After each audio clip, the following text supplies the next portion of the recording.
Ya, Anda kembali di kabar khusus Dirgahayu TNI. Pemirsa, kita coba akan langsung mengajak Anda untuk melihat bagaimanakah kondisi saat ini aktivitas yang berlangsung di Monumen Nasional Monas Jakarta, karena berbagai atraksi dan juga parade alutsista juga masih terus digelar di Monas Jakarta. Nah, kalau Anda lihat di layar kaca saat ini adalah display drum band gabungan dari Taruna Akademi TNI yang sedang berlangsung.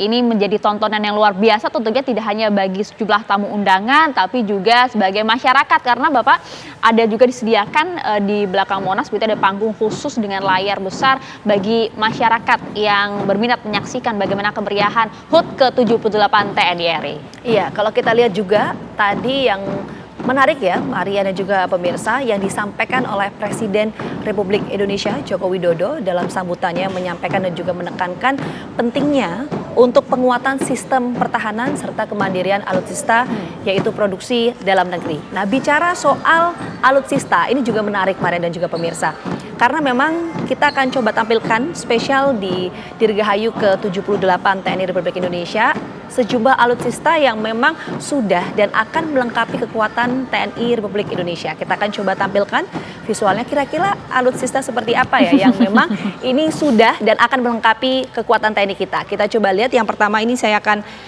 perlihatkan, ini ada Rafale. Nah, kita coba lihat, ini alutsista.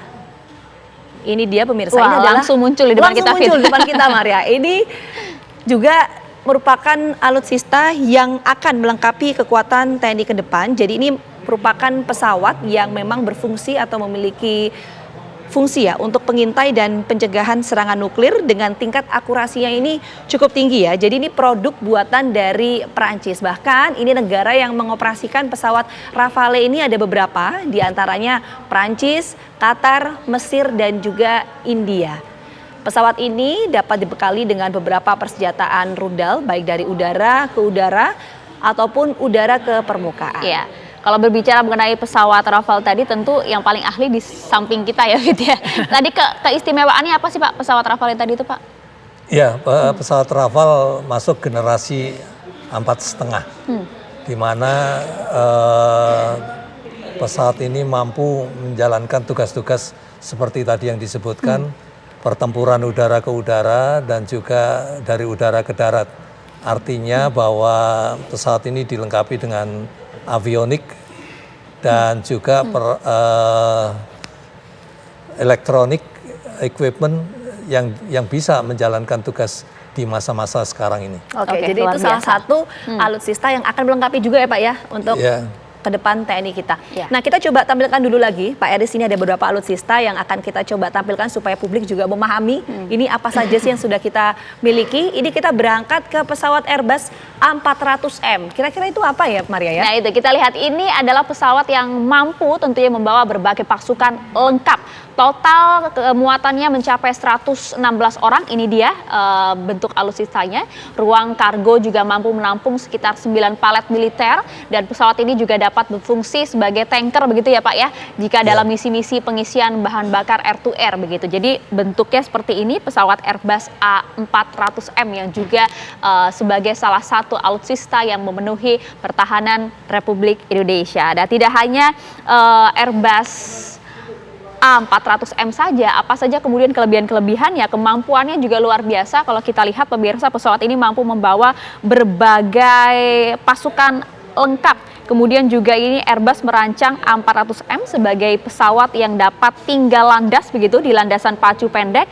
dan juga mampu beroperasi di landasan pacu kasar atau lunak. Jadi di berbagai medan ini bisa digunakan begitu ya Pak Eris ya. Oke, tidak hanya alutsista yang tadi Maria sampaikan ya, soal Airbus A400M, kita coba lagi tampilkan beberapa. Ada lagi nih Maria, masih ada beberapa untuk pemirsa. Ini kita coba lihat, kita tampilkan visualnya. Ini ada pesawat Mirage 2005. Nah, kita coba tampilkan. Jadi seperti pesawat apa bentuknya? Ya, ini dia. Untuk Anda pemirsa, jadi pesawat tempur Mirage 2005 ini diproduksi oleh dari Prancis ya. Nah, ini memang memiliki kecepatan lebih dari 2000 km per jam dengan kecepatan maksimum 2,2 Mach atau lebih dari 2333 km per jam dalam high altitude dan 1110 km per jam di low altitude. Ini beberapa alutsista, termasuk kalau kita bicara soal pesawat Mirage 2005, ini juga yang akan melengkapi kekuatan TNI kita untuk kedepannya. Luar biasa, itu tadi ya Pak, ya mungkin bisa dijelaskan sedikit mengenai alutsista-alutsista yang kita miliki, Pak Eris, termasuk juga Kementerian Pertahanan ini kan sudah menyediakan berbagai alutsista yang tadi Bapak sampaikan efisien dan juga canggih begitu ya. Pengaruhnya untuk kekuatan pertahanan TNI kita seperti apa Pak Eris? Ya tentunya kalau penambahan kekuatan terhadap kemampuan TNI ini sangat memberikan dampak yang signifikan dalam menjalankan tugas. Tapi mungkin perlu saya sampaikan bahwa Kementerian Pertahanan ini adalah mempunyai tugas tentang pembangunan kekuatan, di mana pengadaan-pengadaan ini dilakukan oleh Kementerian Pertahanan. Tetapi di dalam proses pengadaan sendiri, Kementerian Pertahanan pasti mendengarkan masukan-masukan dari bawah, baik itu dari angkatan sebagai pengguna dan juga kepada Markas Besar Tentara Nasional Indonesia sebagai pengguna operasional. Kalau ini memang sudah dipertimbangkan, maka pasti alutsista ini sangat bermanfaat buat TNI maupun Angkatan. Luar biasa. Baik, Pak Eris dan juga pemirsa Vita, kami akan ajak Anda untuk kemudian berbincang secara langsung begitu ya dengan personil TNI kita yang berada di sejumlah perbatasan begitu ya di kawasan. Kita coba akan ajak Anda terlebih dahulu untuk melihat bagaimanakah kondisi terkini, berbincang secara langsung dengan personil TNI yang berada di Pulau Dana. Sudah terhubung bersama kami ada Letu Marinir Darmadi dan Satgas Puter Pulau Dana. Selamat pagi, Pak Darmadi. Pak Darmadi. Selamat pagi, Mbak Maria, Mbak Gina. Selamat pagi. Assalamualaikum warahmatullahi wabarakatuh. Waalaikumsalam warahmatullahi wabarakatuh. Dirgahayu ke-78 TNI. Baik, Mbak. Sebelumnya kami prajurit Jalasena, Korps Marinir TNI Angkatan Laut, Satgas Marinir Pengamanan Pulau Terluar Pulau Dana mengucapkan Dirgahayu Tentara Nasional Indonesia ke-78, TNI Patriot NKRI, pengawal demokrasi untuk Indonesia maju. Merah putih. Mantap. Luar biasa. Mantap sekali saja, itu dia ya. Pak Darmadi, ini rangkaian acara, karena kan ini kalau dalam peringatan hari ulang tahun ke-78 TNI digelar ini serentak ya, ada rangkaian di seluruh daerah. Kalau di daerah Pak Darmadi seperti apa sih Pak kegiatannya? Kabupaten Rote NTT.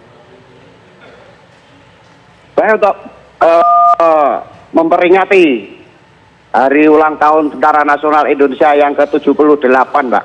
Jadi kami yang berpenugasan di Pulau Terluar, khususnya di Pulau Dana ini, yaitu selalu melaksanakan pengamanan, kemudian melaksanakan pemantauan, kemudian selalu menjaga wilayah perbatasan, serta menjaga stabilitas keamanan di perbatasan khususnya di Pulau Dana. Demikian, Mbak. Ya, luar biasa karena Pulau Dana ini kan termasuk pulau terluar, dan kalau kita bisa gambarkan secara geografis begitu pemirsa, Pulau Dana ini berada di selatan Pulau Rote yang kemudian dapat ditempuh selama 1 jam kalau menggunakan perahu nelayan begitu ya, dan secara administratif masuk dalam Kecamatan Rote Baradaya, Kabupaten Rotendao di Provinsi NTT. Kalau begitu saya mau tanya Pak Darmadi, sudah berapa lama Anda berada di sana? Untuk saat ini kita masuk ke jalan 4 bulan, Mbak. Oh, jalan 4 bulan. Dan bagaimana kesan berada di pulau terluar, di Pulau Dana ini? Mungkin boleh berbagi cerita bersama kami dalam melaksanakan berbagai tugas TNI, termasuk tadi pengamanan, pemantauan, stabilitas, dan juga lain-lain. Pak Darmadi. Baik, Mbak. Jadi untuk kesan-kesan ataupun suka dukanya kita selama melaksanakan penugasan, ini adalah merupakan suatu kehormatan dan kebanggaan bagi kami, Mbak. Bagi seluruh prajurit yang telah mendapatkan kepercayaan dari pimpinan TNI Angkatan Laut untuk melaksanakan tugas mulia ini dan untuk selalu menjaga keutuhan kedaulatan NKRI.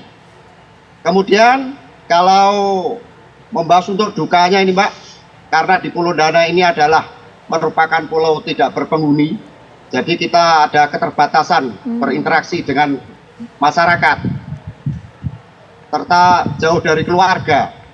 Demikian Mbak. Ya, ini interaksi dengan masyarakat dan keluarga tentu juga jadi hambatan dalam menjalankan tugas di sana ya Pak ya. Itu gimana Pak dalam menjalani proses seperti itu selama ini? Hari ke hari begitu, pasti tidak mudah ya Pak ya? Ya betul sekali Mbak, memang tidak mudah karena masyarakat yang melaksanakan mungkin nelayan itu sifatnya musiman Mbak. Jadi dia tidak setiap hari, jadi kita jarang sekali ketemu dengan masyarakat yang berkunjung ke Pulau Dana. Kalau untuk dari keluarga, memang ada hubungan atau sinyal yang ada di tempat titik-titik tertentu. Waduh. Yang bisa untuk menghubungi keluarga yang ada di kampung sana Mbak. Demikian. Ya, untuk berkomunikasi saja sulit ya, bisa Ya. dibayangkan begitu ya, luar biasa kinerja totalitas pengabdian dari para personil TNI kita yang berada di pulau terluar termasuk juga di Pulau Dada Ya, ini. itu tadi soal jauh dari keluarga, masyarakat juga. Tapi soal menjalani kehidupan sehari-hari di sana, karena ini pulau terluar ya Pak ya. Untuk pasokan makanan, air itu seperti apa? Sempat ada kendala soal itu? Baik Mbak, jadi untuk dukungan logistik yang selalu ada di Pulau Dana, kita selalu menyuplainya dari daerah sebelah Mbak, dari kampung sebelah yang harus di operasikan atau disalurkan melalui jalur laut selama 45 menit, begitu Mbak, sampai ke pos. Sampai 45 menit itu sempat terjadi kendala Pak, biasanya dalam proses distribusinya? Masih ada kendala Mbak, karena kita kan pakai perahu karet, jadi kita lihat cuaca yang ada. Kalau mungkin belanjanya banyak kan tidak mungkin bisa diangkut keseluruhan, jadi kita bisa memakai minta bantuan dengan dari perahu nelayan, begitu Mbak. Oke, Pak, mungkin bisa dijelaskan ya Pak, kami kan kalau melihat begitu ya pasukan personil TNI berada di pulau terluar, bahkan di Pulau Dana ini tidak berpenghuni. Tadi dijelaskan juga komunikasi pun juga cukup sulit ya, karena tidak semua wilayah memiliki sinyal yang cukup kuat. Dari hari ke hari, pagi hari hingga malam hari, apa aktivitas yang biasa dilakukan Pak di sana?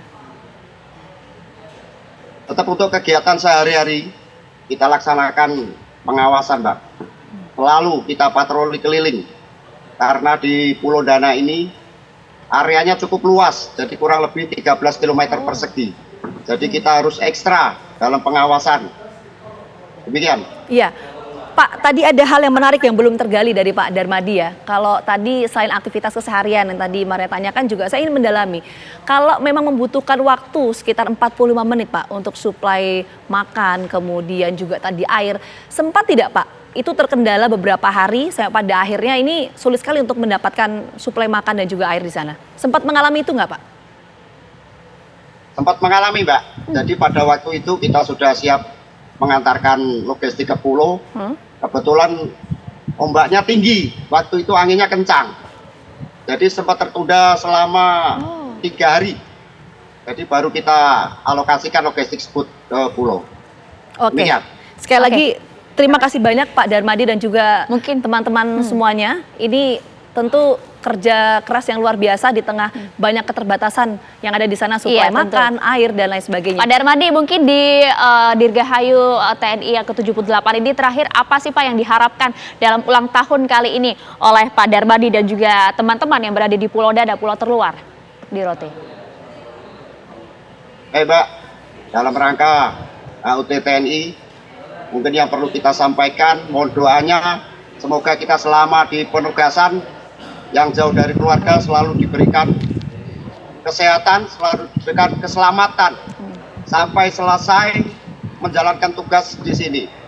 Kami akan melaksanakan tugas menjaga perbatasan akan dengan penuh rasa tanggung jawab serta akan selalu bergembira di medan tugas. Terima kasih Mbak. Terima kasih Aduh, banyak Pak merinding Darmadi. saya dengernya. Iya. Terima kasih Salam banyak. untuk rekan-rekan di sana, selamat bertugas Pak. Kita tentu Salam hormat untuk semuanya, Dirgahayu ke-78 untuk TNI Republik Indonesia. Terima kasih Terima banyak. kasih Letu Baridir Darbadi dan Satgas Putar Pulau Dada atas waktunya pagi hari ini. Salam untuk rekan-rekan di sana, Pak. Sehat selalu. Selamat bertugas. Ya, nanti kita akan lanjut berbincang lagi bersama dengan Pak Iris. Nanti kita akan membahas lebih detail mengenai apa yang disampaikan oleh Presiden Joko Widodo soal kemandirian alutsista, termasuk kondisi negara kita saat ini tuh seperti apa dan alutsista apa yang sebetulnya kita butuhkan. Tapi kita jeda dulu. Kabar khusus akan kembali hadir sesaat lagi untuk Anda. Tetap bersama kami.